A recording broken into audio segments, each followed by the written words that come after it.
RSPTN Unut sebagai RS khusus COVID-19 di Bali dijadwalkan mulai beroperasi mulai Selasa 7 April 2020. Persiapan RSPTN Unut sebagai rumah sakit yang ditunjuk untuk khusus menangani pasien positif COVID-19 sudah dilakukan selama seminggu terakhir. Direktur RSPTN Unut Dewa Putu Gede Purwa Samatra mengatakan untuk kesiapan sudah semua siap, baik dari segi ruangan maupun fasilitas yang dibutuhkan. Meski sudah siap untuk menerima pasien khusus COVID-19, namun pihaknya berharap jangan sampai ada lagi penambahan pasien COVID-19 di Bali. Sebelumnya, Ketua Satgas Penanggulangan COVID-19 Provinsi Bali, Dewa Made Indra, melakukan peninjauan terkait kesiapan RSPTN Unut.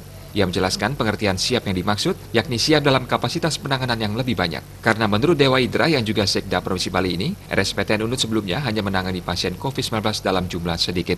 Kedepan, khusus dalam penanganan COVID-19, RSPTN Unut menyediakan 96 kamar. Terkait bantuan dari Pemprov Bali akan dilengkapi peralatan-peralatan yang diperlukan agar RS ini bisa beroperasi melaksanakan penugasan sebagai RS khusus COVID-19. Bali Pos melaporkan.